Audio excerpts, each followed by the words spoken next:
여러분 안녕하십니까? 밤사이 여러 지역에 수백 밀리미터의 폭우가 쏟아지면서 전국 곳곳이 피해를 입었습니다. 여러 곳에서 인명피해도 발생했는데 건물 지하가 침수되면서 승강기에 타고 있던 사람이 갇혀 숨지는 안타까운 사고도 있었습니다. 국내 84만 대 넘는 승강기가 운행하고 있는데 장마철 각별한 주의가 필요합니다. 오늘 첫 소식 윤소영 기자입니다. 충남 논산의 한 오피스텔 지하 주차장 입구. 흙탕물이 입구 천장까지 차올랐습니다. 오늘 새벽 2시 50분쯤 이 오피스텔 지하에 빗물이 밀려들고 있다는 신고가 119에 접수됐습니다. 지하에 멈춘 승강기 안에서 사람의 목소리가 들렸다는 말에 소방당국은 구조 작업에 나섰습니다. 그러나 당시 충남 논산은 시간당 84mm의 집중호우가 이어지고 있었습니다. 현장에 도착했을 때 엘리베이터는 지하 2층에 내려가 있는 상태였습니다. 근데 지금 보시다시피 지하 1층까지 물이 가득 차 있어서 구조가 진행된 지 2시간 20여 분. 오피스텔 입주민으로 확인된 50대 남성은 승강기 안에서 숨진 채 발견됐습니다. 지하 전체가 침수되면서 소방대원들이 지상 1층까지 엘리베이터를 끌어올려 숨진 남성을 수습했습니다. 소방당국은 이후에도 배수 차량을 동원해 지하 주차장에 물을 빼내며 수색 작업을 이어가고 있습니다. 현재 지하 1층까지 수색 작업이 진행됐는데 추가 사망자는 확인되지 않았습니다. 소방당국은 지하 2층에 물이 빠지는 대로 추가 수색을 이어갈 방침입니다. 이번 사고에 대해 경찰과 소방당국은 지하 주차장의 갑작스런 침수로 지하 2층에 있던 승강기의 전력이 끊긴 것으로 추정하고 있습니다. 사고가 난 오피스텔은 지하의 침수를 막는 물막 입탄 등 시설이 설치되지 않은 것으로 알려졌습니다. 아무것도 없었어요. 제가 올라왔을 때 물살이 엄청 세게 지하로 들어가고 있었어요. 경찰은 CCTV 등을 토대로 정확한 사건 경위를 조사하고 있습니다. 경찰과 소방당국은 재난 상황에서 단전될 수 있는 승강기는 이용을 피하고 침수 위험이 높은 지하 주차장은 출입을 자제해달라고 당부했습니다. MBC 뉴스 윤소영입니다. 1시간에 72mm 넘는 비가 내리면 극한호우라고 합니다. 오늘 이런 극한호우를 맞은 지역에서 산사태가 일어나 주민들이 숨지고 1,100건 넘는 피해가 발생했습니다. 초토화된 지역의 상황을 김태욱 기자가 보도합니다. 충남 서천군의 한 야산, 한쪽 사면이 완전히 무너져 내렸습니다. 앞에 있던 주택의 외벽은 토사에 휩쓸려 흔적도 없이 사라졌고 집안은 커다란 돌과 나무까지 진흙들이 가득 메웠습니다. 산비탈을 따라 커다란 바위들이 들이닥치면서 조립식 주택은 형체를 알아볼 수 없을 정도로 무너져 내렸습니다. 오늘 새벽 4시쯤 발생한 산사태로 집안에 있다 매몰된 70대 남성이 병원으로 옮겨졌지만 숨졌고 70대 아내도 다쳤습니다. 흙더미가 떠밀려가지고 집하고 같이 아저씨가 가운데로 밀려가지고 거기 매몰되다시피 하신 거지. 새벽 한때 이곳 서천군에 쏟아진 강수량은 1시간에 111.5mm, 기상청의 극한호우 기준보다도 40mm 가까이 많은 비가 쏟아졌습니다. 1시간에 84.1mm의 극한호우가 쏟아진 충남 금산에서도 산사태가 발생했습니다. 오전 10시 49분쯤 발생한 산사태는 가건물 형태의 주택을 덮치며 60대 여성이 숨졌습니다. 주무시는 곳에 토사가 유실된 걸로 알고 있습니다. 그렇게 추정하고 있습니다. 대전에서도 비 피해가 잇따랐습니다. 대전 서구의 한 마을은 흙탕물에 송두리째 잠겼습니다. 불어난 하천물에 마을이 갑자기 침수돼 주민 36명은 지붕 위로 대피했고 신고를 받은 소방당국이 고무보트 등을 이용해 마을 주민을 긴급 구조했습니다. 대문을 열어보니까 그냥 진짜 그런 파도 같은 물썰 난 처음 봤어. 확 내려와가지고 그냥 저는 그냥 빠져나왔어요 여기. 지은 지 54년 된 대전 유등교는 불어난 하천에 교량 일부가 주저앉으며 양방향 통행이 전면 차단됐고 인근 도마교에서는 30대 남성이 고립됐다 긴급 구조됐습니다. 이날 대전과 충남에는 산사태와 하천 범람, 농경지 7,000헥타르 침수 등 1,100건이 넘는 비 피해 신고가 접수됐습니다. MBC 뉴스 김태욱입니다. 새벽에 기습폭우가 내린 곳이 많았는데 불어난 물에 달리던 자동차가 휩쓸려 추락사고가 발생하고 제방이 무너져 실종된 주민을 찾지 못하는 곳도 있습니다. 이지연 기자가 보도합니다. 굵은 장대비가 내리치던 새벽, 승용차가 한 축사 앞으로 들어옵니다. 방향을 바꿔 되돌아가려는 순간 차량이 옆 하천으로 추락하더니 뒤집힙니다. 물이 얼마나 부르길래 그런가 하고 이렇게 나가봤는데 저기 차가 한 대가 이렇게 있는 거예요. 그래서 신고한 거지. 하천은 평소 성인 무릎 정도 깊이였는데 폭우에 물살은 차를 밀고 갈 만큼 거셌습니다. 불어난 하천에 구조에 어려움을 겪으면서 70대 운전자는 2시간 반쯤 뒤 숨진 채 발견됐습니다. 나무가 뿌리채 뽑히고 전신주는 90도로 꺾였습니다. 충북 영동의 한 저수지 제방 일부가 무너지면서 마을이 쑥대밭으로 변했습니다. 제방에서 흘러나온 4만 2천 톤의 물이 새벽 시간 골짜기를 따라 마을을 덮쳤습니다. 아주 그냥 괭음 울리듯이 쿵 소리가 나더라는 거예요. 그래서 깜짝 놀라서 깼는데 벌써 깨가지고 보니까 물이 차기 시작하더라는 거예요. 제가 막 이렇게 떨고 있더라고. 제 뒤로 보시는 것처럼 제방의 3분의 1이 사라지면서 저수지는 바닥을 드러냈습니다. 무너진 제방은 5년 전 안전점검 D등급을 받아 오는 10월 보강공사를 앞두고 있었습니다. 마을 곳곳은 흔적도 없이 사라졌고 한 농막에 살던 70대 주민은 연락이 끊겼습니다. 거기 있는 사람들끼리 서로 연락한 것 같고 이제 안 보이니까 그래. 신호는 가는데 받더라고요. 소방과 경찰은 인력 100여 명에 드론과 수색경까지 투입해 수색을 벌이고 있습니다. 오늘 새벽 충북 중남부 지역을 중심으로 1시간에 많게는 68mm의 물폭탄이 쏟아졌습니다. 산사태와 저수지 범람으로 699세대 약 1,500명의 주민이 긴급 대피하기도 했습니다.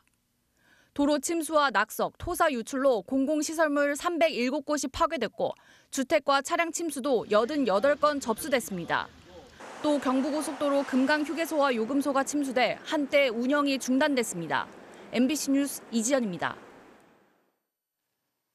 200년 만에 한 번 나타날 법한 기록적인 폭우가 쏟아진 곳에선 불과 수십 분 만에 도심이 물에 잠기고 아파트 뒷산에서 산사태가 발생해 토사가 아파트를 향했습니다.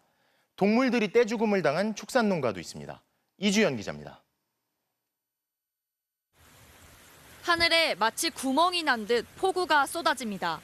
벼락은 쉴 새 없이 내리치고 불어난 흙탕물은 무릎까지 차올라 거침없이 집 안으로 밀려듭니다. 처음 봤어요. 그냥 물동이로 갖다 보았다라는 표현이 맞아요. 얼마나 왔는가. 한 15집 정도 침수가 된 걸로.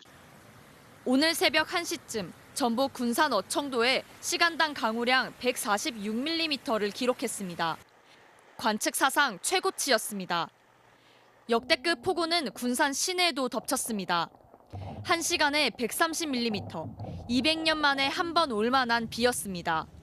순식간에 들어찬 빗물에 도로는 마비됐습니다. 못 간다. 가면 안 된다. 소방차는 출동을 하고도 좀처럼 나아가지 못하고 경찰차도 속도를 줄이더니 서버립니다. 경찰관이 내려 뒤에서 밀고 나서야 차량은 움직이기 시작합니다. 기록적인 폭우에 아파트 뒷산은 맥없이 무너져 내렸습니다. 흙과 모래, 나무가 뒤섞여 쏟아져 내렸는데 간신히 아파트 앞에서 멈춰섰습니다. 하지만 흙탕물은 집 안까지 들이쳤습니다. 지금 이렇게 난리네. 아무리 쳐도 안 되네. 이렇게 흙탕물이 막 올라오지는 않았지. 비닐하우스가 모여있던 농경지는 물이 들어차 호수처럼 변했고 5톤 쓰레기차는 흙더미에 처박혔습니다. 전봇대도 견디지 못한 거센 물살이 휘몰아친 건데 마을 제방이 터진 겁니다. 뭐 폭탄 터지실 때 펑 하고 번개 치듯이 그렇게 탁 하면서 터졌거든요, 이게. 그리고 이거 재난 복구를 어떻게 해야 될지 엄두가 안 나요. 과수농가는 물론 축산농가 피해도 잇따랐습니다. 익산의 한 오리 농장에서는 새끼 오리 2만여 마리가 떼죽음을 당했고 지난해에도 침수로 닭 7만여 마리를 폐사했던 한 양계장은 올해도 또 피해를 입었습니다. 지난해 수해로 이곳 양계장의 닭과 설비들이 모두 물에 잠겼는데요. 1년간 공들인 복구 작업이 미처 완료되기도 전에 또다시 물이 들어찼습니다. 전북 지역에서만 945헥타르, 축구장 약 1,500개 면적의 논밭이 그대로 물에 잠겼습니다. MBC 뉴스 이주연입니다. 배수로가 막혔는지 살피러 갔더니가 갑자기 불어난 물에 휩쓸려 숨지고 강이 범람하면서 주민들이 고립되기도 했습니다.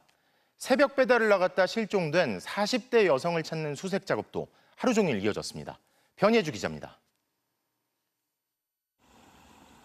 한 밭 옆 좁은 배수로로 물이 흘러내려갑니다. 배수로 옆에는 장화 한 짝이 놓여 있습니다. 오늘 오전 8시 10분쯤 대구 북구의 한 농로에서 60대 남성이 숨진 채 발견됐습니다. 이 남성은 오전 6시 30분쯤 폭우로 배수로가 막혀 있는지 살피러 갔다가 갑자기 불어난 물에 휩쓸린 걸로 경찰은 보고 있습니다. 거센 황토물에 반쯤 잠긴 컨테이너 옆으로 한 남성이 매달려 있습니다. 헬기에서 구조대원이 줄을 타고 내려와 접근한 뒤 구조합니다.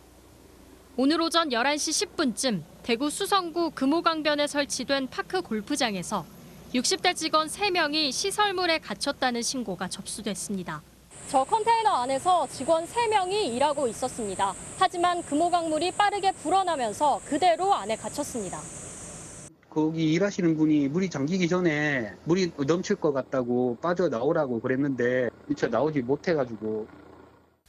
대구 동구 금강동 일대 저지대 주민 10명이 한때 고립됐고 인근 마을 주민 20여 명이 초등학교와 경로당으로 대피하기도 했습니다. 며칠째 이어진 집중호우로 세계유산 안동 봉정사 극락전 뒤편 번면에서 토사가 유실돼 석축이 무너졌습니다. 공양하고 올라와서 아침에 날이 밝고 나서 이제 경내를 돌아보니까 극락전 뒤에 그 축대가 무너져서 이렇게 이제 또 극락전의 그 뒤편이라 또 부처님이 계신 바로 벽 뒤이기 때문에. 경북도와 안동시는 우장막을 설치해 쏟아져 내린 토사를 극락전 밖으로 퍼날라 추가 피해를 막고 있습니다. 경북 경산 북이천 일대에는 어제 새벽 배달을 하다 실종된 40대 여성을 찾는 작업이 하루 종일 진행됐습니다. 소방당국과 경찰은 이틀째 인력 210명을 투입해 수색하고 있지만 아직 행방을 찾지 못하고 있습니다.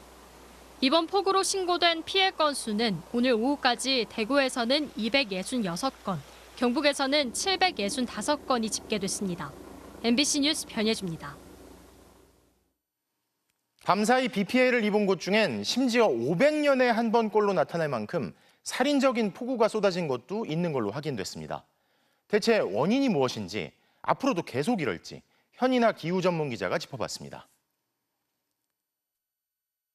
밤새 1시간에 100mm 이상의 폭우가 떨어진 지역들입니다. 어청도가 146, 서천 112, 군산 132mm입니다. 시간당 146mm의 폭우는 지금까지 우리나라에서 한 번도 보지 못한 폭우입니다.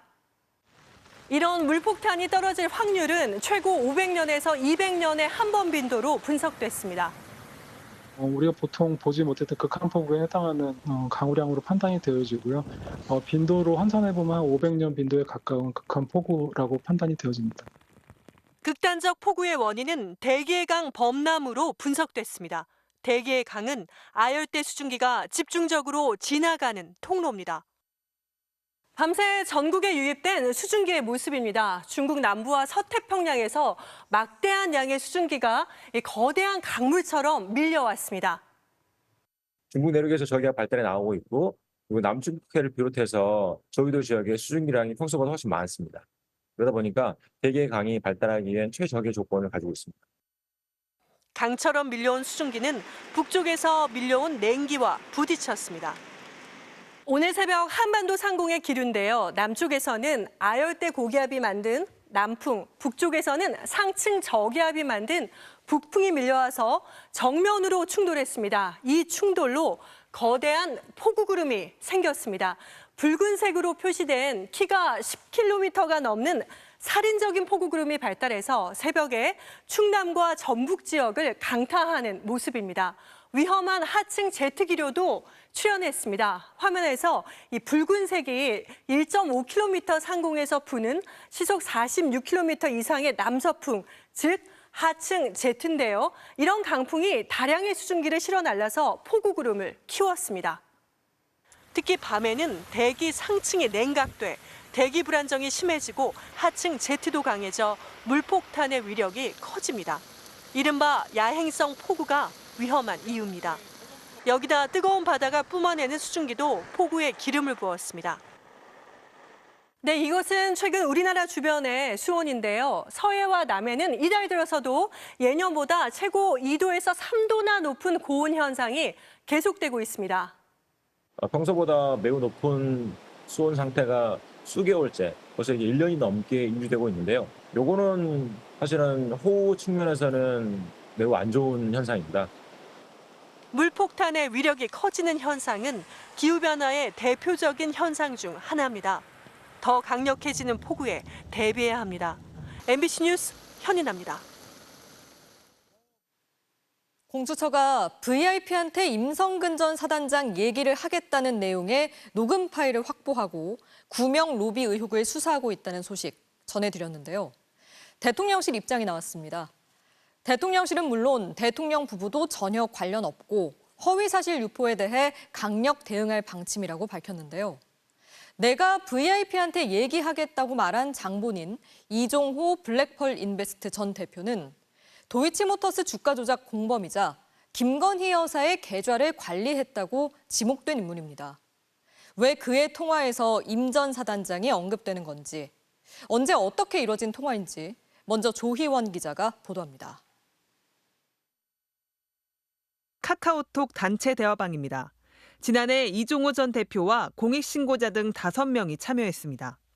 5월이나 6월 포항 1사단에서 초대한다며 사단장, 참모들과 1박 2일 골프와 저녁을 하자는 제안이 나오자 이 전 대표가 오라고 답합니다. 당시 1사단장은 임성근 전 사단장. 하지만 실제 모임은 성사되지 않았습니다. 7월 19일 수해 현장에서 실종자를 수색하던 최상병이 순직합니다. 그리고 8월 9일 통화가 이뤄집니다. 아, 선배님. 응. 그러고 보니까 일전에 해병대 가기로 한 거 있었잖아요. 응. 아, 그 사단장 난리 났대요. 임성근이? 예. 그러니까 말이야. 아니 그래서 그 임 사단장이 사표를 낸다 그래가지고 전화 왔더라고. 그래가지고 내가 절대 사표 내지 마라. 내가 VIP한테 얘기를 하겠다. 예. 원래 그거 별 3개 달아주려고 했던 거잖아. 진급 얘기가 나옵니다. 포항에 가서 임성근이 만나기로 했는데 이건 문제가 되니까 사표 낸다 그래가지고 내가 그거 못하겠거든. 그래서 이제 문자를 보낸 걸 나한테 포딩을 했더라고. 예. 그래서 내가 VIP한테 얘기할 테니까 사표 내지 마라. 왜 그러냐면 요번에 아마 내년쯤에 발표할 거거든. 해병대 별 4개 만들 거거든.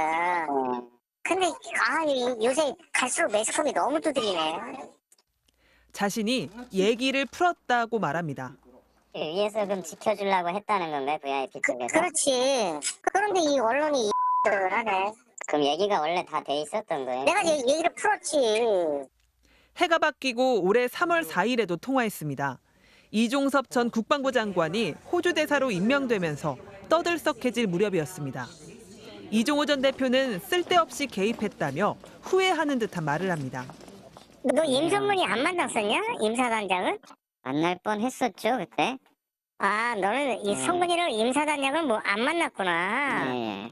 이쪽 얘기 들으면 이쪽 놈이 맞고 저쪽 놈 말 들으면 저쪽 놈이 맞고. 그리고 그거는 간단합니다, 선배님. 그러니까 법적인 걸 떠나서 도의적으로라도 물러났어야죠, 그런 일이 있었으면은. 그러니까 쓸데없이 내가 거기 개입이 돼가지고 사표 낸다 그럴 때 내가 그럴 거야.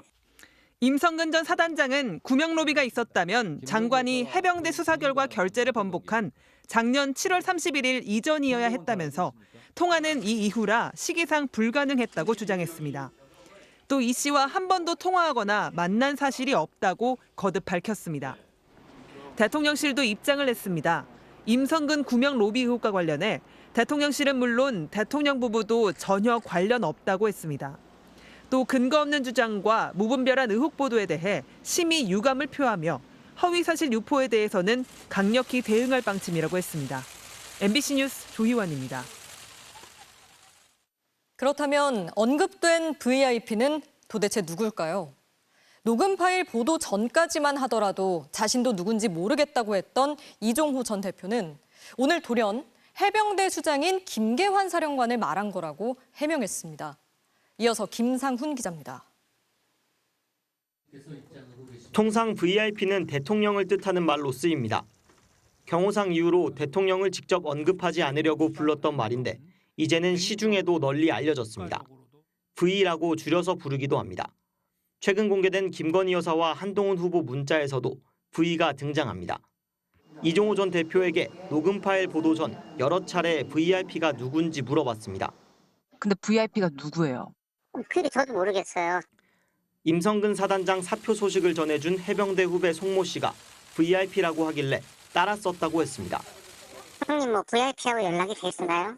VIP한테 뭐 본인들이 VIP라는 언어를 쓰고 그래서 저도 따라서 쓴 것이지. 반면 송 씨는 MBC에 임 사단장 사표 얘기는 했지만 이 전 대표에게 VIP를 언급한 적 없다고 했습니다. 두 사람 말이 다른 겁니다. 이 씨는 그래놓고 오늘 중앙일보에는 후배가 언급한 VIP는 대통령이나 김 여사가 아니라 김계환 해병대 사령관이었다고 했습니다.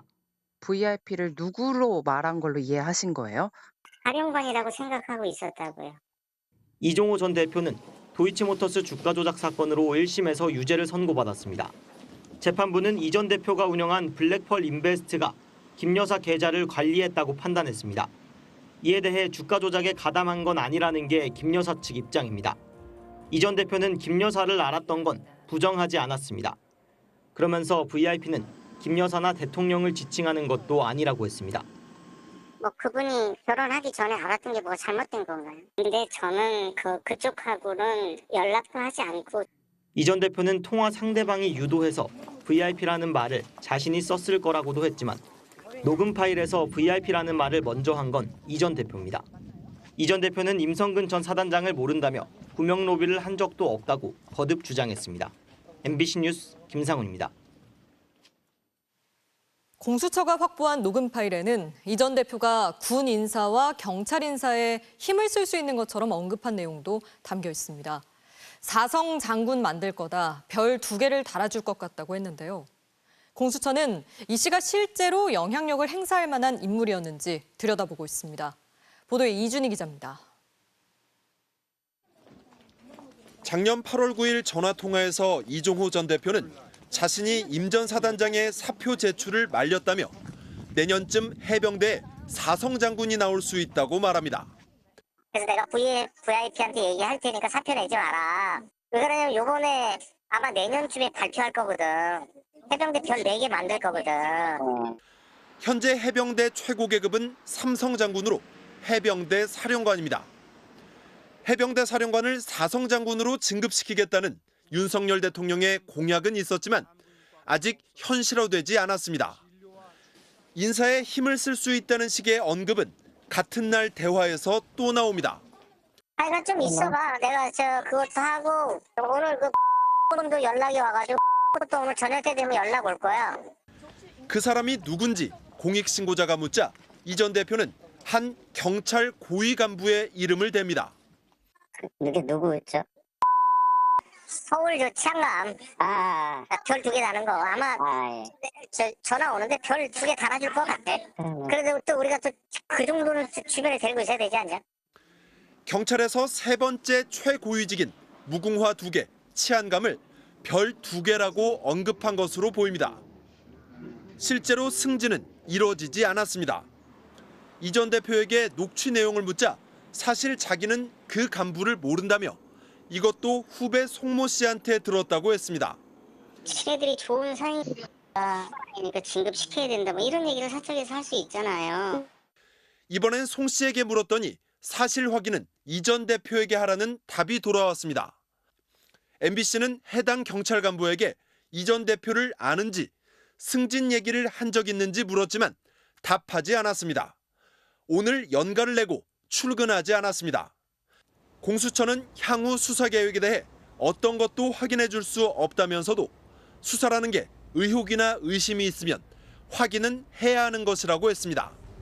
MBC 뉴스 이준희입니다. 임성근 전 사단장의 구명 로비 의혹이 담긴 녹취 파일은 정치권도 강타했습니다. 야권은 로비 창구가 김건희 여사라는 건 삼척동자도 다 아는 사실이 됐다며 특검 수사를 받으라고 요구했습니다. 반면 국민의힘은 사실관계를 알 수 없지 않냐고 반박하면서 최상병 특검법은 재표결에서도 부결시키겠다는 방침을 재확인했습니다. 정상빈 기자입니다. 윤석열 대통령이 최상병 특검법을 거부한 지 이틀째 6개 야당과 시민단체 관계자들이 또다시 모였습니다. 또 거부한 대통령을 강력히 규탄한다. 도이치 주가 조작 사건의 공범인 이종호 전 대표가 이른바 임성근 구하기에 나선 정황이 담긴 통화 녹음이 공개되면서 목소리는 더욱 커졌습니다. 윤 대통령이 수사방해, 수사 외압의 몸통입니다. 구명 로비의 주요 창구였다는 정황이 드러난 김건희 여사도 수사 대상이 될 것입니다. 최상병 특검법 거부가 윤 대통령 부부의 방탄용으로 쓰여선 안 된다며 국회에서 최상병 특검법을 반드시 통과시키겠다고 강조했습니다. 구명 로비의 창구로 삼았을 대상이 김건희 여사일 것이라는 점은 삼척동자도 알 일이 아닙니까? 국민의힘을 향해서도 보수 전멸을 바라는 것이 아니라면 진실의 편에 서서 그나마 남은 보수 진영을 지키라고 압박했습니다. 반면 국민의힘은 공개된 통화 녹음이 사실관계를 알 수 없고 일방적인 주장처럼 보인다며 신중한 입장을 보였습니다. 고위공직자범죄수사처가 해당 파일을 갖고 있는 만큼 수사 결과를 지켜보자고 했습니다. 사실관계도 정확히 알 수 없을 뿐만 아니라 현재 수사 중인 사안이기 때문에 구체적으로 언급하는 것은 적절치 않다. 국민의힘은 특히 법사위가 탄핵소추 청원 청문회에 김건희 여사를 부르기로 결정한 걸 두고 원천 무효라며 헌법재판소에 권한쟁의 심판을 청구하는 방안도 검토하기로 했습니다. 야권은 당초 최상병 순직 1주기 무렵 진행하려던 최상병 특검법 재표결을 미루고 장외 집회 등 여론전에 주력할 계획입니다. 당장은 재해결에 필요한 국민의힘 이탈표가 나오기 어려운 상황이다 보니 여당 전당대회 결과 등 상황을 지켜보며 표결 일정을 논의할 방침입니다. MBC 뉴스 정상빈입니다. 국민의힘 한동훈 당대표 후보가 김건희 여사 문자를 무시했다는 논란을 두고 정치권이 여전히 시끄러운데요. 김 여사와 가까운 것으로 알려진 진중권 교수가 총선 직후 김 여사와 통화한 내용을 공개했습니다. 57분, 상당히 긴 시간 이어진 통화에서 김 여사가 주변의 만류로 사과를 못했다고 인정했는데 이제와 한동훈 탓을 하는 건 부당하다는 겁니다. 김민형 기자의 보도입니다. 진중권 광운대 특임 교수가 SNS를 통해 김건희 여사와의 통화 내용을 공개했습니다.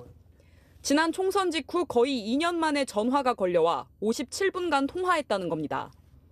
한동훈 국민의힘 당대표 후보와의 문자에 대해 당사자인 김 여사에게 직접 들었다며 친윤 측 주장은 김 여사에게 직접 들은 것과 180도 다르다고 적었습니다.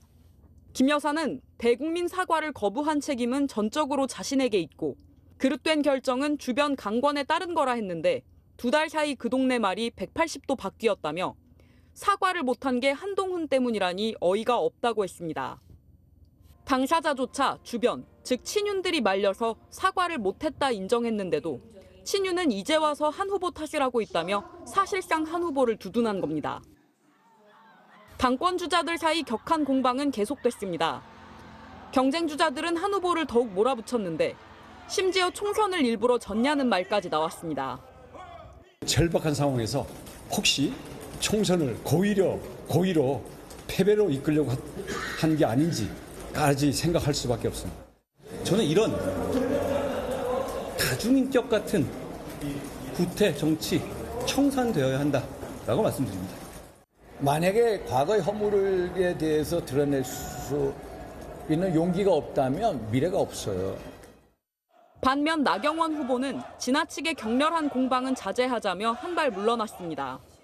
구태의 전형을 두 분 다 양쪽 후보 다 보여주고 있기 때문에 양쪽 후보 모두 좀 중단해 주었으면 하는 그런 마음을. 후보자들은 내일 2차 TV 토론에 이어 금요일에는 전통적 지지 기반인 대구 경북 지역을 방문합니다. 김건희 여사의 문자를 둘러싼 공방이 가라앉지 않는 상황에서 지지층 확보를 위한 견제는 더욱 거세질 것으로 예상됩니다. MBC 뉴스 김민영입니다. 네, 이렇게 김건희 여사 문자 무시 논란은 점입가경으로 치닫고 있습니다. 이 논란이 처음 불거진 게 지난 4일이니까 겨우 6일이 지났는데요. 국민의힘 전당대회의 최대 핵심 이슈로 떠오른 건 물론이고 진중권 교수라는 여당 밖 의외의 인물까지 가세하는 모양새입니다. 이 논란 정치팀 손하늘 기자와 좀 더 짚어보겠습니다. 송 기자, 네. 먼저 진중권 교수와 김건희 여사 두 사람 사이가 그렇게 친한가요? 네, 일단 진중권 교수와 김건희 여사는 막역한 사이인 걸로 알려져 있어요. 여러 차례 통화도 하고 윤석열 대통령이 당선된 뒤에는 식사도 같이 했다고 하거든요. 네. 사실 진 교수가 통화 내용을 폭로한 발단은 이 홍준표 대구광역시장 때문입니다. 이 홍 시장이 갑자기 왜 나오는지 궁금하실 텐데 이 진 교수가 문자 논란을 내가 직접 확인했다 이렇게 페이스북에 쓴 것을 두고 홍 시장이 한동훈 후보가 문자를 진 교수에게 보여준 거 아니냐. 어떻게 한동훈은 얼치기 좌파랑 논의를 하느냐 이렇게 비난을 한 거예요. 네. 여기에 진 교수가 반박을 하면서 이 얘기가 나온 건데요. 한동훈 후보가 문자를 보여준 게 아니라 김건희 여사와 통화를 해서 직접 듣고 확인한 거다. 얼치기 좌파와 논의하는 건 정작 김건희 여사다. 이렇게 반박을 한 거죠. 윤석열 대통령 부부를 그동안 옹호해온 홍준표 시장 입장에서는 좀 머쓱한 상황이 됐습니다.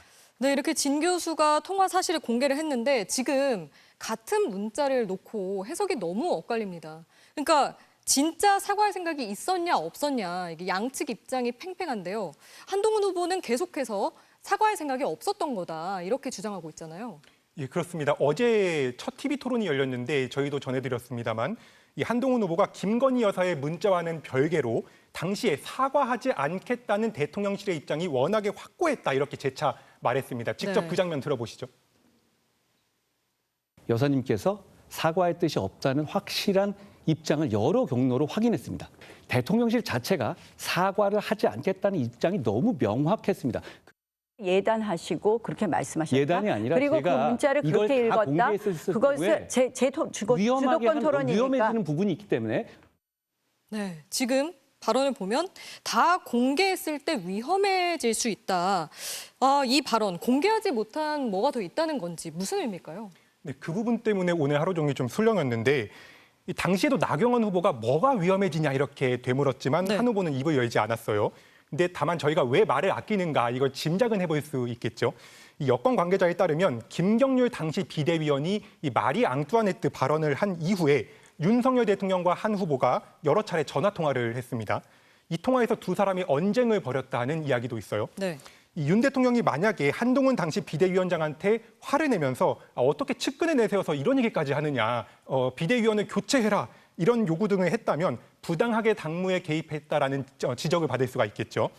또는 이른바 윤한 갈등이나 김 여사의 진위가 지나치게 적나라하게 공개가 또 되면 문제다 보니까 한동훈 후보가 이런 상황이 올 것을 두고 이러면 좀 위험해집니다라는 표현을 썼을 것으로 추정됩니다. 네, 이번 이 문자 무시 논란. 앞서 나경원 후보는 전당대회에서 나올 수 있는 추태는 다 나왔다. 뭐 이런 말까지 했는데요. 이게 왜 지금 터졌을까라는 의문 제기가 무색하게 지금 뭐 아무도 이익을 못 보고 손해만 본 거 아닌가 이런 상황이 된 것 같은데요. 네, 그 점을 좀 고민하고 걱정하는 사람들도 꽤 있습니다. 일단 겨우 잊혀져 가던 김건희 여사 리스크가 다시 전면에 부각된 것. 이거는 여권 내부의 어떤 개파를 떠나서 여권 전체의 분명한 부담입니다. 네. 한 초선 의원은 이렇게까지 공방이 확전돼서 누구한테든 도움이 되는 게 뭐가 있느냐 이렇게 한탄을 하기도 했는데요. 이번 논란은 영부인이 여당 비대위원장과 자신의 사과 여부를 논의하는 게 적절한지 총선 당시에 당 내부 사정만 노출시킨 꼴이 됐고 또 문자에선 사과하고 싶습니다라던 김 여사가 왜 아직도 직접 사과를 안 하고 있는지 다시 이걸 국민들에게 상기시킨 꼴만 됐기 때문입니다. 이 전당대회 이후에도 한동훈 후보가 되든 안 되든 후폭풍이 예상이 됩니다.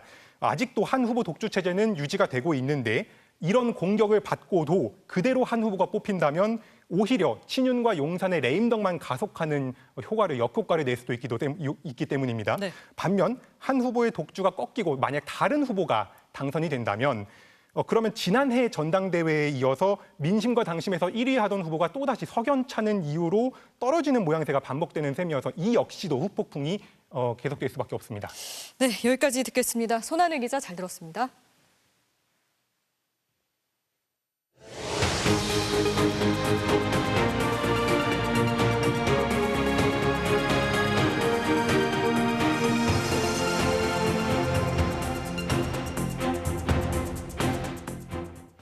아카데미와 깐느 영화제 수상에 빛나는 봉준호 감독의 기생충, 영화 암살, 베테랑, 택시운전사. 공통점이 뭔지 아십니까? 1,000만 관객을 넘긴 대히트작이란 거죠. 그런데 공통점이 또 있습니다. 이진숙 방송통신위원장 후보자가 좌파 영화라고 했던 작품들입니다. 그러면 이 영화들을 좋아하고 재밌게 봤다고 하면 어떻게 되는 걸까요? 과거 영화계 블랙리스트 사태를 떠올리게 하는데 영화와 연예인까지 갈라치기 했던 발언의 근거는 뭐였을까요? 먼저 윤수환 기자의 단독 보도입니다. 재작년 12월 이진숙 방송통신위원장 후보자가 한 원외 보수정당 행사에 강연자로 나섰습니다. 언론 노조를 비난하던 이 후보자는 대뜸 문화계를 겨냥하며 화제를 바꿉니다. 문화 권력도 좌파 쪽으로 돼 있죠. 이거 보면은 기가 막힙니다. 기가 막힌다는 근거는 뭘까? 좌파 성향의 영화를 만들면 히트치고요. 이렇게 많아요. 그거를 알게 모르게 우리 몸에 DNA에 스며들거든요. 우파 영화는 이렇게 뿐이 물론 더 있지만 좌파가 몇십 배 더 많습니다. 그가 좌파로 낙인 찍은 영화는 5.18 민주화 운동을 소재로 한 택시 운전사와 친일파 암살 작전을 다룬 암살, 또 재벌가의 비리에 맞선 형사의 활약을 그린 베테랑 등입니다. 우파 영화로는 한국 전쟁의 비극이 담긴 태극기 휘날리며와 개발 시대의 현대사를 조명한 국제시장 등이 꼽혔습니다. 모두 흥행작들로 평가되지만 어떤 근거로 이들 영화의 이념적 잣대를 들이댔는지 별다른 설명은 없습니다. 연예계도 아시죠? 알고. 이 후보자는 문화예술인들에게도 색깔론을 들이밀었습니다. 배우 정우성 씨는 세월호 참사 다큐멘터리에 목소리로 출연한 이력, 문소리 씨는 12구 이태원 참사로 숨진 동료를 애도하며 했던 발언이 좌파의 근거였습니다.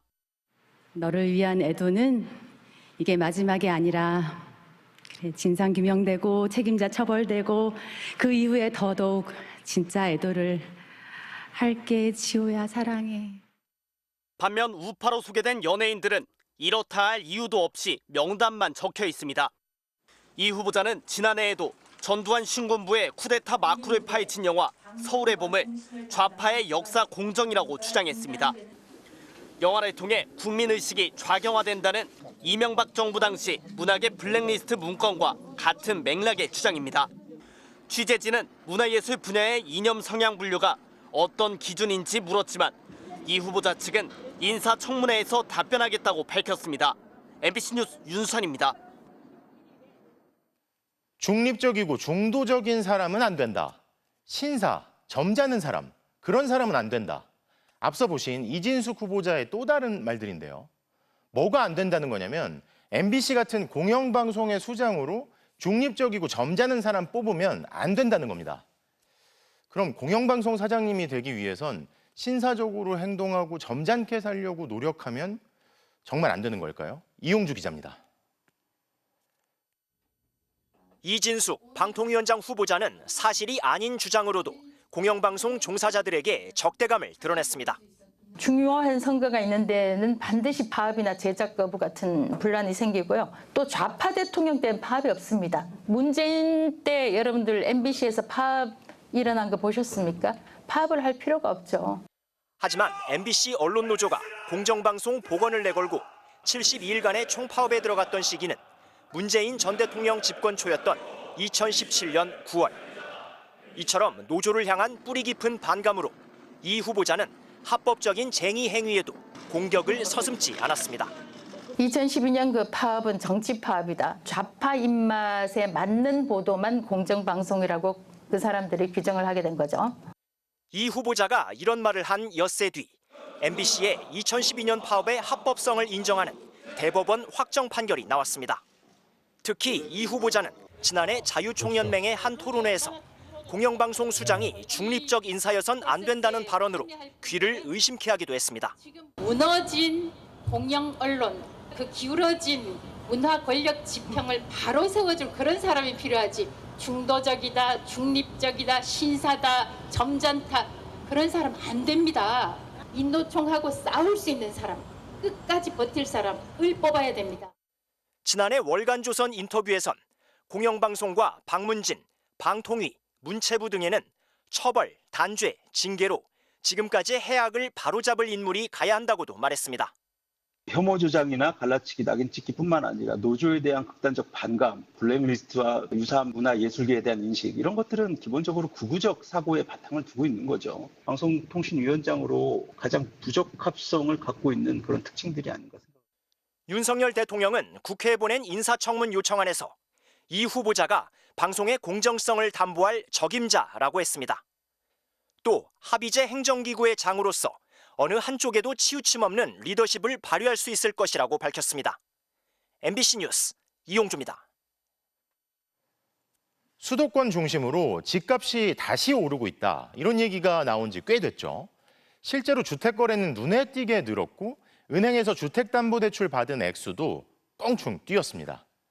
규제를 풀겠다던 얘기와는 달리 부랴부랴 대출 규제 강화라는 취지의 메시지가 연일 나오고 있는데 과연 이번 정부는 집값 안정이란 목표를 이룰 수 있을까요? 박윤수 기자입니다. 이달 초 163대 1의 청약 경쟁률을 기록한 서울 마포의 재개발 아파트. 인근에선 대출을 받아서라도 집을 사고 싶다는 문의가 부쩍 늘었습니다. 고객님들 찾아오시기도 하고 전화 문의도 많고 대출이 이 정도면 어느 정도 나올까요? 라고 물어보기도 합니다. 9월부터 시행되는 대출한도 축소 조치, 이른바 스트레스 DSR 2단계를 앞두고 대출 박차를 타는 수요도 적지 않습니다. 빨리 좀 이자율 확정을 하기 위해서 좀 서두른 감이 없지 않아 있고 빨리 받기를 잘했다? 이런 생각이 좀 들긴 합니다. 지난달 말 기준 은행 가계대출 잔액은 1,115조 5천억 원. 주택담보대출이 크게 늘면서 전체 가계대출은 한 달 만에 6조 원 증가했습니다. 특히 주택담보대출은 상반기에 26조 5천억 원이 늘었는데 2021년 상반기 이후 증가폭이 가장 큽니다. 정부는 가계부채를 옥죄겠다는 메시지를 연일 내놓고 있습니다. 가계부채 하향 안정화 관리의 기조도 확고히 유지합니다. 이를 위해 스트레스 DSR 적용 범위 확대 등 DSR 규제를 점진적으로 내실화 확대해 나가겠습니다. 고물가 고금리 상황에 가계비까지 늘면 소비 심리가 위축돼 경기 회복도 늦춰질 것이란 우려가 나옵니다. 하지만 서울의 아파트 매매가는 15주 연속 상승하고 있고 빚을 내서 집을 사겠다는 수요도 꺾이지 않는 모양새입니다. MBC 뉴스 박윤수입니다. 기억하시는 분들도 계실 겁니다. 윤석열 정부 부동산 공약의 핵심은 확실한 주택 공급으로 시장을 안정시키겠다는 거였죠. 그런데 이 공급 실적은 목표의 절반 정도에 그치고 있습니다. 심지어 서울은 어떨까요? 목표의 20%도 못 채웠죠. 게다가 건설사들은 지금 집을 못 짓겠다고 주저앉는 판인데 정부는 공급 목표를 과연 달성할 수 있을까요? 오유림 기자의 보도 보시죠. 서울 동작구의 아파트 건설 현장입니다. 당초 이달 완공 예정이었는데 아직 골조도 올리지 못했습니다. 시공사가 경영 악화로 회생 절차에 들어갔기 때문입니다. 시공사를 교체해 반년 만에 공사를 재개했지만 올해 입주는 불가능해졌습니다. 계약 해지가 된 거죠. 내년에 할 거예요, 내년에. 주택 공급은 곳곳에서 차질을 빚고 있습니다. 정부는 지난 2022년 8.16 대책을 발표하면서 지난해부터 2년간 전국에 101만 가구를 공급하겠다고 했는데 실제 올해 5월 기준 공급 물량은 그 절반인 51만 3천 가구에 그치고 있습니다. 특히 서울의 경우 목표치인 19만 가구의 18%인 3만 5천 가구만 공급됐습니다. 원인은 부동산 PF 대출 부실로 인해 착공이 미뤄지거나 무산된 곳이 많았고 건설사들이 공사비 상승으로 수주에 잘 나서지 않았기 때문입니다. LH가 내놓는 공공택지마저 번번이 유찰되고 있습니다. LH공사가 아까 말씀드린 공공분양 등의 물량을 대폭 좀 늘릴 수 있도록 독려를 하고 있습니다. 작년에 LH공사가 순살 아파트라든지 이런 파동을 겪으면서 사실은 엄청나게 제 역할을 못한 부분이 있습니다. 네. 전문가들은 정부가 장기적인 공급 계획을 세우는 데 실패한 결과라고 지적합니다. 19년도에는 입주 물량이 최고조에 달했을 때예요. 그러니까 물량을 절반으로 줄여 5년, 10년 후의 미래를 내다보고 정책을 펼쳐야 되는데 그런 근시한 단시한적인 시각으로 정책을 하다 보니 정부는 3기 신도시의 5개 지구, 10,000 가구를 올해 안에 착공하고 민간에서 포기한 사전 청약 사업을 LH가 맞는 방안도 검토하겠다고 밝혔습니다. MBC 뉴스 오유림입니다.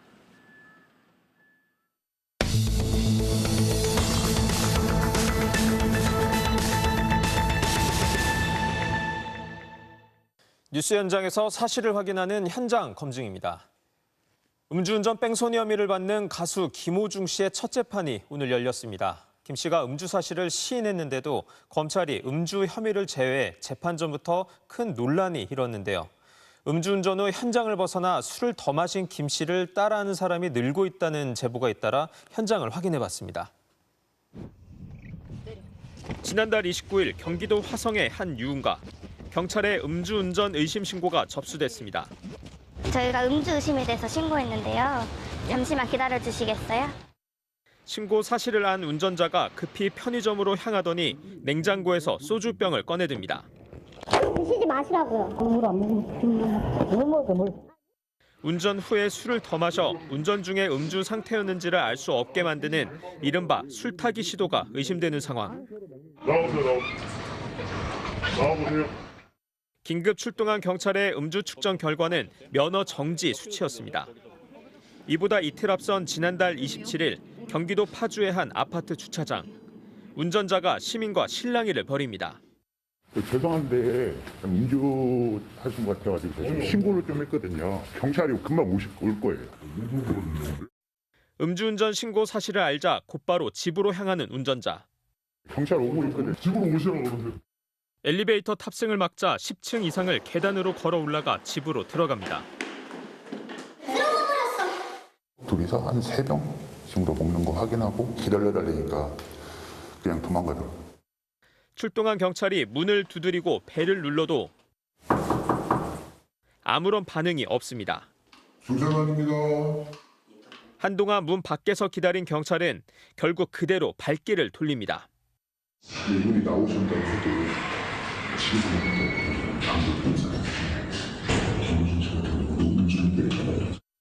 SNS에서는 음주운전으로 걸리면 김호중 씨처럼 일단 도망가서 술을 더 마시면 된다는 글이 확산되고 있습니다. 음주운전자들의 행정심판을 대리해주는 행정사가 만든 300명 규모의 대화방.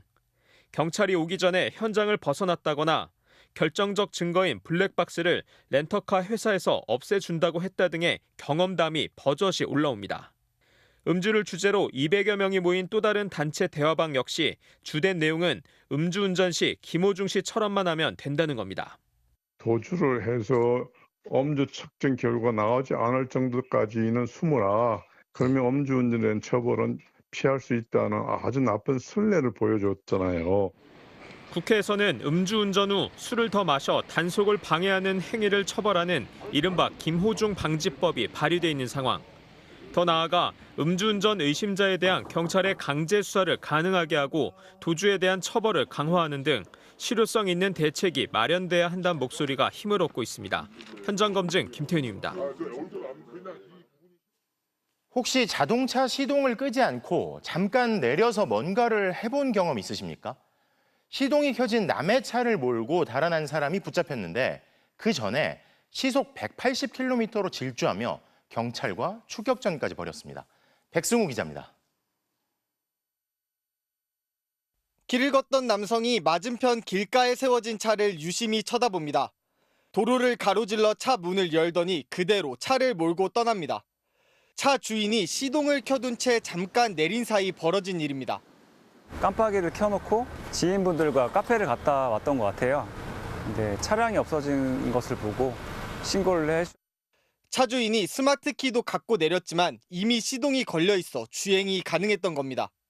차를 훔친 50대 김모 씨는 차 안에 있던 카드로 편의점에서 담배값을 결제하기도 했습니다. 하지만 도난카드로 승인이 거절됐다는 문자가 차 주인에게 전송되면서 꼬리가 잡혔습니다.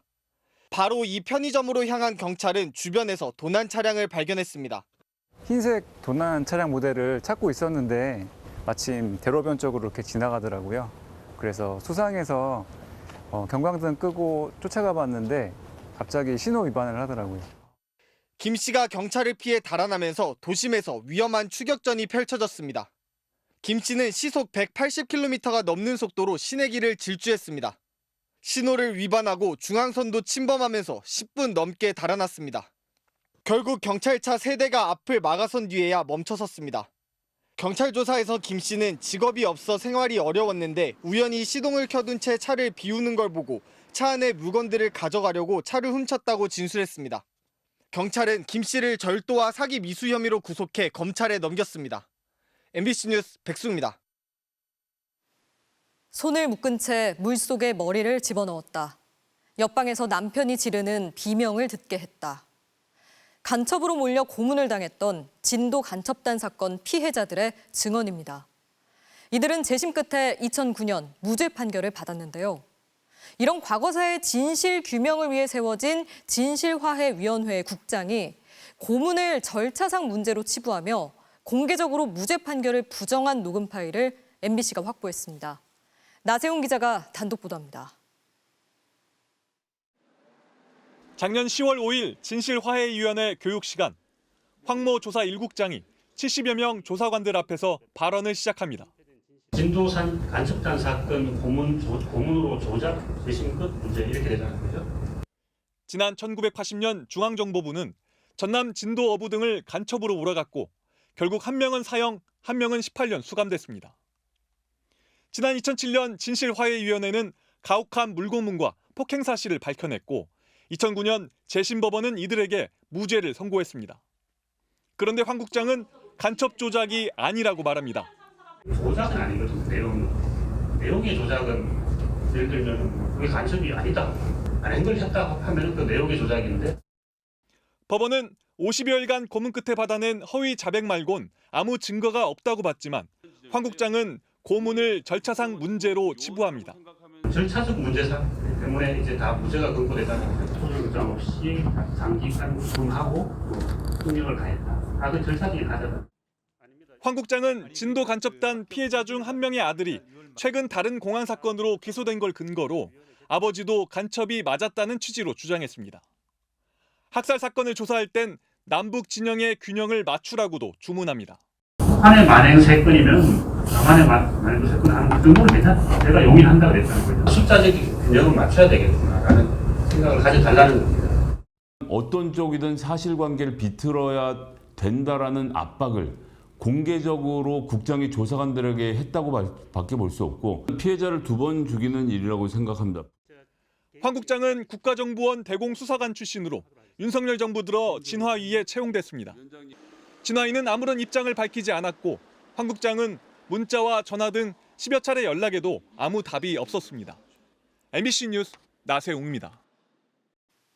의대생들의 수업 거부 5개월째. 하지만 오는 9월 의사 국가시험은 예정대로 시행될 것으로 보입니다. 하지만 졸업 예정자 대부분이 시험을 보지 않을 것으로 확인돼 내년 의료 인력 수급에 큰 차질이 예상됩니다. 유서영 기자의 단독 보도입니다. 매년 의대 본과 4학년생 위주로 약 3,200명이 치르는 의사 국가시험. 내년도 국시는 오는 9월 실기시험과 함께 시작됩니다. 그런데 MBC가 입수한 의과대학 의학전문대학원 학생협회의 조사 결과에 따르면 응답자의 약 95.5%가 지난달까지 제출했어야 할 개인정보 제공 동의서를 내지 않은 걸로 드러났습니다. 본과 4학년 3,015명의 96.3%가 응답한 조사라 학생들의 절대 다수가 사실상 국시를 거부한 걸로 풀이됩니다. 전반적으로 다 그렇다고 봐야 될 것 같아요, 올해는. 지금 학교도 잘 모르겠다고 하는 입장이에요. 이대로면 내년도 응시생은 수백 명 선에 그쳐 신규 전공이 배출해도 큰 차질이 불가피합니다. 현 의료 사태에 대한 학생들의 강경한 의지를 나타냅니다. 앞으로 일어날 사태는 모두 정부의 결정에 따른 것입니다. 정부는 의대생들이 복귀만 하면 국시도 추가로 시행할 수 있다고 수습책을 내놨습니다. 추가 시험을 또 다시 한번 치르는 부분에 대해서 지금 상당히 적극적으로 검토하고 있습니다. 또 정부는 1학기 내내 수업을 거부한 의대생들의 집단 유급을 막기 위해 가이드라인도 제시했습니다. 유급 판단 시기를 기존 학기 말이 아닌 학년 말로 조정하고 수업 일수 확보를 위해 3학기제도 허용하기로 했습니다. 하지만 의대 증원과 필수 의료 정책 패키지 백지화 등 핵심 요구에 대한 변화가 없는 만큼 의대생들의 복귀 가능성은 높지 않습니다. MBC 뉴스 유서영입니다. 올해 초부터 중대재해처벌법이 모든 사업장으로 확대 적용됐지만 일을 하다 숨지는 사고는 사라지지 않고 있습니다. 지난 8일 하루에만 깔리고 끼이는 사고 때문에 노동자 3명이 목숨을 잃었습니다. 이선영 기자의 보도입니다. 경남 창녕의 한 철판 도장 공장입니다. 지난 8일 오전 크레인에 매달린 1톤가량의 철판 구조물이 넘어지면서 밑에서 작업을 하던 파키스탄 국적 20대 노동자가 숨졌습니다. 혹시 어떤 일 때문에 좀 사고가 난 거예요? 아니 그거 이야기할 필요도 없고 그냥 가주세요.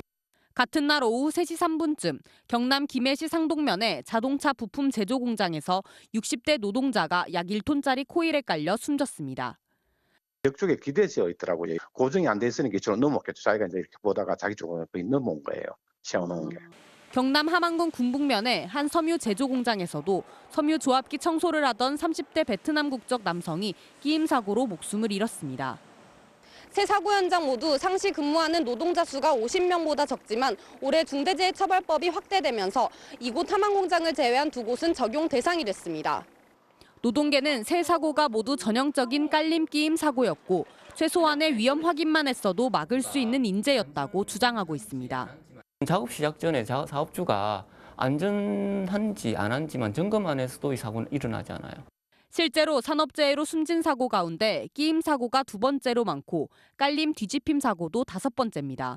고용노동부는 사고 난 새 공장 일부 구역에 부분 작업 중지 명령을 내렸습니다. 평소에 사고가 많이 안 났던 그런 사업장이기 때문에 저희가 미처 그런 부분에 대해서도 조금 관심을 가져야 되겠다.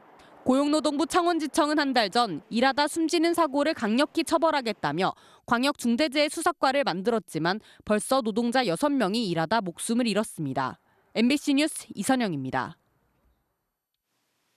더불어민주당 이재명 전 대표가 당대표 경선 출마를 공식 선언했습니다. 이재명 전 대표는 먹고 사는 문제부터 해결하겠다고 강조했는데요.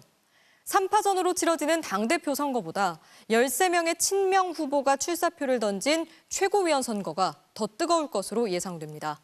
신수아 기자의 보도입니다. 지지자들의 연호를 받으며 당사의 모습을 드러낸 더불어민주당 이재명 전 대표. 출마 일성은 바로 먹고 사는 문제였습니다. 민생을 해결하는 것만이 지금 정치의 유일한 이데올로기라며 이재명표 신성장론을 띄웠습니다. 먹고 사는 문제를 해결하는 것, 바로 먹사니즘이 우리의 유일한 이데올로기입니다. 경제가 곧 민생입니다. 2시간 가까운 회견에서 윤석열 대통령의 이름은 거의 등장하지 않았습니다. 대신 국가 비전이 그 자리를 차지했습니다. 다가올 에너지 대전환과 인공지능 시대에 발맞춰 기초과학기술 투자를 늘리고 2035년까지 주 4일제를 정착시키겠다고 밝혔습니다. 이재명 전 대표는 연임을 도전하게 된 이유에 대해 책임감 때문이라고 말했습니다. 책임의 핵심은 지금의 이 혼란스럽고 엄중하고 심각한 위기를 외면할 수 없다는 것입니다. 민주당의 당대표 경선은 어제 먼저 출사표를 던진 김두관 전 의원과 청년 원외 인사인 김지수 한반도 미래경제포럼 대표가 가세하면서 3파전으로 치러지게 됐습니다. 김두관 전 의원은 지난 총선에서 민주당이 압승한 것은 이재명 리더십이 아니라 윤석열 대통령에 대한 반사 이익 때문이었다며 민주당에서 다양성이 사라졌다고 비판했습니다. 민주당을 다양성 그리고 또 그 소수 목소리도 충분하게 이 당 전반에 반영이 되는 그런 좀 당으로 혁신시키고 싶다는. 5명을 뽑는 최고위원직에는 최종 13명이 도전장을 냈습니다. 모두 친명 후보들로 출마 선언에서부터 이재명 후보를 총 100차례 언급하는 등 초반부터 명심 잡기 경쟁이 치열합니다. MBC 뉴스 신수아입니다.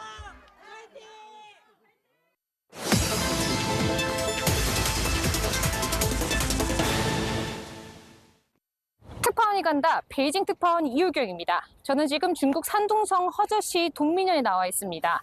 이곳은 지난 금요일 토네이도가 덮쳐 5명이 숨지고 주택 2,800여 채가 무너진 곳인데요. 토네이도가 지나간 자리, 지금은 어떤지 직접 살펴보겠습니다. 거대한 토네이도가 지나가자 건물이 부서지고 사방에 파편이 휘날립니다. 아파트 한 채를 집어삼킬 만큼 거대합니다. 나흘 뒤 현장에 가봤습니다. 토네이도가 휩쓸고 간 아파트 단지. 건물 유리창이 모두 깨져 내부가 훤히 보이고 주변은 아수라장이 됐습니다. 那再无人来管他，我进那风过去了，那下都歪了，那也没有。这城里那火辣辣，火辣辣，哪个在这乱火辣？ 밖에 주차된 차량들은 창문이 박살났고 강풍에 뒤집혀 버렸습니다. 이처럼 토네이도로 피해를 입은 주택은 2,800여 채에 달합니다. 토네이도가 지나가는 골목에 서 있던 콘크리트 벽들도 모두 무너졌습니다. 나무들은 몸통이 꺾여버렸고 아파트 외벽은 냄비, 나뭇가지가 날아들어 누더기처럼 변했습니다. 토네이도가 휩쓴 아스팔트 공장. 바람에 지붕과 외벽이 날아가 뼈대가 드러났습니다. 바로 옆 농가는 직격탄을 맞았습니다. 비닐하우스와 농작물 등이 있던 자리는 폐허처럼 변해버렸습니다. 이번 토네이도로 피해를 입은 논밭은 4,000헥타르에 달합니다. 看看那黑暗中那下楼太黑了，那无法想象。当时我那个枪和那个屋子啊，那哇，唰一下过了。 천재지변에 피해를 입은 주민들은 가입한 보험도 없어 보상받을 방안이 마땅치 않습니다. 这个屋跟这个屋跟这个屋跟我的书屋跟这个屋全部都飞了，飞到哪都飞到那个高原去了。 최근 중국에서는 토네이도 발생 빈도가 늘고 있습니다.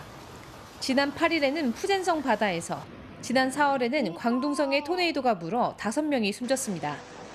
기온 상승으로 대기가 불안정해지면서 토네이도가 생길 조건이 자주 만들어진 것입니다. 한국도 예외는 아닙니다. 지난해 국립재난안전연구원은 토네이도를 우리나라에 발생할 가능성이 있는 잠재 재난으로 선정했습니다. 우리나라와 기상학적으로 유사하고 위치적으로 가까운 중국, 일본에서 토네이도 피해가 발생하고 있습니다. 기후변화로 기온이 상승하게 되면 우리나라에서도 용오름이 발생할 수 있는 것으로 전문가들이 예상하고 있습니다. 올해 중국에서 토네이도로 10명이 숨지고 60여 명이 다쳤습니다. 우리나라도 대책 마련을 서둘러야 할 때입니다. 중국 산둥성에서 MBC 뉴스 이유경입니다. 4년 전 12명이 숨지고 600명이 다친 LG화학 인도공장 가스 누출 참사와 관련해 LG화학이 피해 지역 주민들을 위한 지원을 확대합니다. LG화학은 어제 신학철 부회장 등 최고 경영진이 인도 현지 주민들과 주 총리를 만나 200억 원의 생활지원금과 주민들 건강을 추적 검사하기 위한 검진센터 운영을 약속했다고 밝혔습니다. 앞서 지난 5월 MBC는 참사로 가족을 잃거나 지금도 후유증으로 고통받고 있는 주민들을 취재하고 아직 재판 중이라는 이유로 4년간 제대로 책임지지 않는 LG화학의 실상을 연속 보도한 바 있습니다. 지난 5월 발생한 태국 파타야 살인사건 일당 중 1명이 캄보디아에서 국내로 강제 송환됐습니다. 경찰은 아직 도피 중인 나머지 1명을 붙잡는 데 총력을 기울이고 있습니다. 정한솔 기자입니다. 비행기 안에서 경찰들이 한 남성을 둘러쌉니다. 변호사 선임할 수 있고 연명의 기회가 있어요. 불리한 짓으로 거부할 수도 있고. 지난 5월 태국 파타야에서 발생한 한국인 관광객 살해 사건 피의자 27살 이모 씨입니다. 이 씨는 공범 2명과 함께 30대 한국인 관광객을 납치한 뒤 살해하고 시신을 훼손해 플라스틱 통에 넣어 근처 저수지에 유기한 혐의를 받고 있습니다. 이들은 피해자 부모에게 현금 1억 원을 요구하기도 했습니다.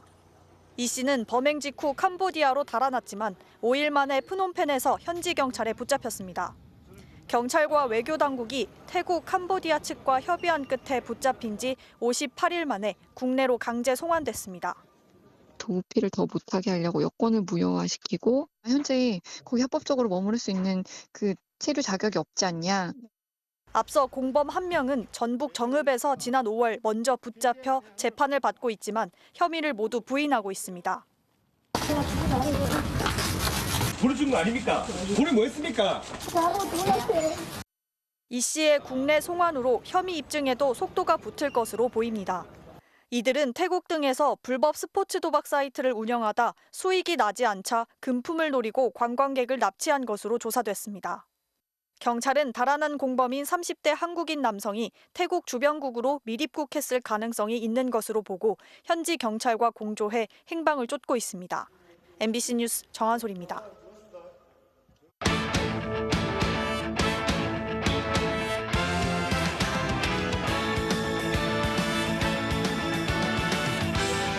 수요일 밤 스포츠 뉴스입니다.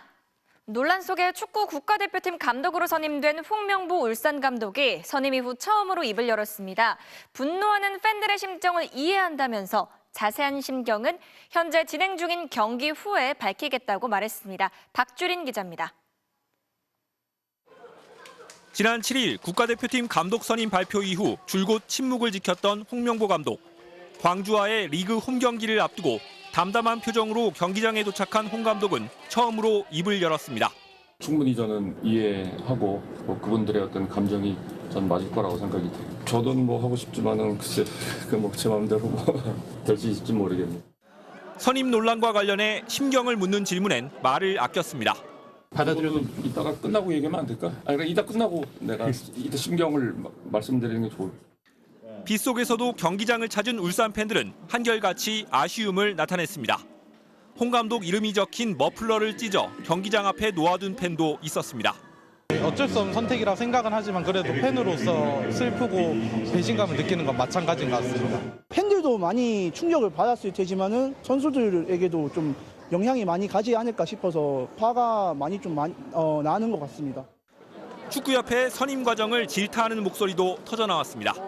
애초에 6개월이라는 시간을 이렇게 흘려보냈다는 것 자체가 또 화가 나고 우승 경쟁 중인 감독님을 빼가는 것 자체도 말이 안 되고. 경기 시작 전 홍명보 감독이 들어서자 응원석에선 야유가 터져나왔고 말을 바꾼 홍 감독을 비판하는 현수막도 등장했습니다. 홍명보 감독은 오늘 경기 후 기자회견에서 조금 더 구체적인 입장을 밝힐 것으로 보입니다. MBC 뉴스 박주린입니다. 다음 시즌부터 여자 프로농구에도 아시아 쿼터 제도가 도입되는데요. 새롭게 한국 무대를 밟게 된 선수 가운데 실력뿐 아니라 유창한 한국어까지 돋보이는 하나원큐 이시다 선수를 손장훈 기자가 소개합니다. 지난달 일본 선수를 대상으로 실시한 아시아 쿼터 드래프트. 2라운드에서 하나원큐에 지명된 이시다 유즈키의 유창한 한국어가 눈길을 사로잡았습니다. 기회를 주셔서 너무 감사드리고요. 100%도 팀의 힘이 될 수 있도록 열심히 하겠습니다. 감사합니다. 놀라움은 이걸로 끝이 아니었습니다. 통역 없이 인터뷰도 가능했습니다. 원래 한국어를 이렇게 잘 하셨던 편이에요? 원래는 아니지만 그래도 드라마 많이 보고 2년 동안 보고 있었으니까 그래서 대화 정도는 할 수 있어요. 2017년 일본 리그에서 데뷔한 168cm의 가드 이시다 유즈키. 지난 시즌까지 세 팀에서 뛰었지만 크게 주목받지는 못했습니다. 그런데 올해 반가운 기회가 열렸습니다. WKBL에서 처음 도입한 아시아 쿼터였습니다. 한국을 5번이나 다녀갔을 정도로 한국 문화에 빠져있던 이시다에겐 놓칠 수 없는 기회였습니다. 매운 것도 너무 좋아해서 김치찌개나 이런 걸 농구도 보고 있었거든요. 무조건 도전하고 싶다라는 생각이 있었습니다. 그리고 이번에 지명받은 9명 중 마지막으로 이름이 불리면서 극적으로 꿈을 이뤘습니다. 심장이 물 안에서 터질 것 같은 느낌이었는데 이름을 불렀을 때는 뭔가 손을 너무 이렇게 해서 너무 긴장했습니다. 제2의 농구 인생을 시작하게 된 이시다. 석점슛과 드리블 돌파를 무기로 한국 무대에서 자신의 강점을 보여주겠다고 다짐했습니다. MBC 뉴스 손장훈입니다.